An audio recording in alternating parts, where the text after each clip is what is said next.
За асуулт асуухаас өмнө нэг зүйлийг хэлье. Эрүүл мэндийн салбарт одоо 2021 оноос хойш хэрэгжүүлсэн санхүүжилтийн реформ бол эрүүл мэндийн салбарт 94 он даатгалын тогтолцоог нэвтрүүлсэн реформоос хойш хийгдсэн маш том шинжилгүүдийн нэг байсан. Тэгэхдээ энэ хэрэгжүүлсэн санхүүжилтийн шинжилэл нь бол үнэндээ гүйцэтгэл суурилсан санхүүжилтийн реформ биш юм. Энэ бол улс төрчдөө өгсөн нэр юм шиг байна. Харин энэ бол эрүүл мэндийн бүх нийтийн хамралтанд хүрэх зорилгоор нэг худалдан авагчийн тогтолцоонд шилжиж стратегийн худалдан авалтыг хэрэгжүүлэх реформ байсан. Яг үүндээ хэрэгжүүлээд энэ бол 4 жил болж байгаа. За эцсийн бүлэгтээ энэ шинжилгээ олд амжилт гэхээсээ одоо бид нар санд ампуурсан, өвчтнүүд нь эмнэлгээ авах байсан, төрийн эмнэлгүүд нь үрийн сүлжээнд орсон, хувийн эмнэлгүүдийг нь ялгарлж гин, эмч эмнэлгийн ажилч цалингаа нэмэгдэхгүй байна. Ингэснээр иргэдэд квот тогтоод, эрсдэл тогтоож гин гэсэн эдгээр одоо асуудлууд араасаа дагалдаа гарч ирж байгаа. Бид нар билээхэн одоо гарч ирээд яриад байгаа хүмүүсээс мэдж байгаа тийм үү. За тэгвэл стратегийн худалдан авалтыг хэрэгжүүлэхийг яг юун дээр нь онсон, юун дээр нь алдсан. Ямар зүйлийг дутуу хийсэн гэх мэт асуудлыг одоо судалж үзсэн. Стратегийн худалдан авалтыг хэрэгжүүлсэн байдалд одоо дүн шинжилгээ хийдэг шинжилх ухааны хэд хэдэн аргууд байгаа.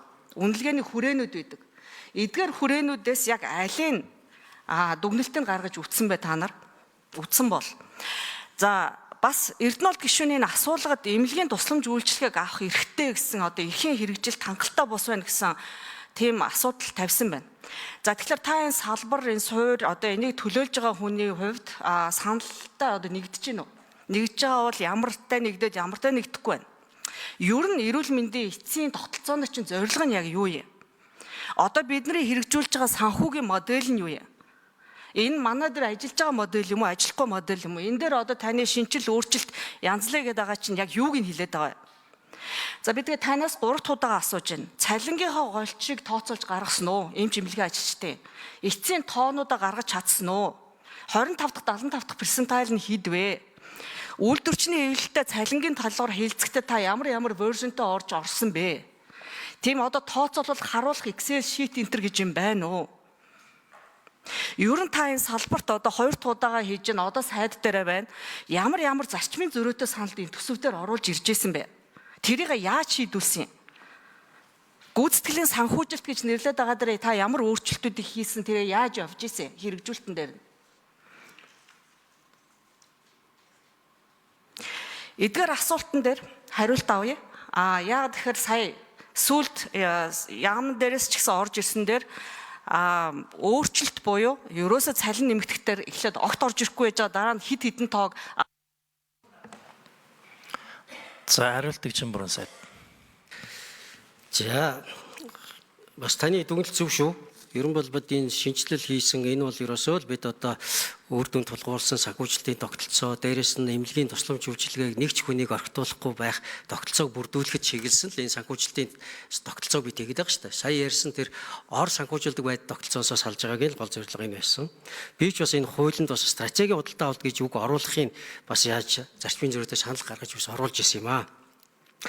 Стратегийн худалдаа авалтын гол зорилго бол бид одоо хаана илүү санхүүжилтаа доктортой өгөх юм, аль эмнэлгийн тусламж дутагдж байгаа газар нь санхүүжилтыг нэмэгдүүлэх юм бэ? Ямар технологиудыг бид дэвшүүлэх юм? Яаж үр дүнтэй өгөөжтэй байлгах юм? Яаж ил тод байлгах юм, захимжуулах юм гэдэг олон зүйлүүдийг хийхийг зорьсон. За яг вэ одоо тэгээд алдаж онжиж амжилтанд хүрнэ л дээ.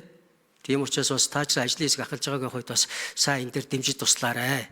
Бид бас энэ стратегийн худалдаа авалт улам сайжруулах тэр дотроо энэ аймгийн нэгдсэн эмнэлэг, дүүргийн нэгдсэн эмнэлгийн тогтолцоог илүү сайжруулах энэ чиглэлд бид одоо бодлого явуулахгүй болчиход байна.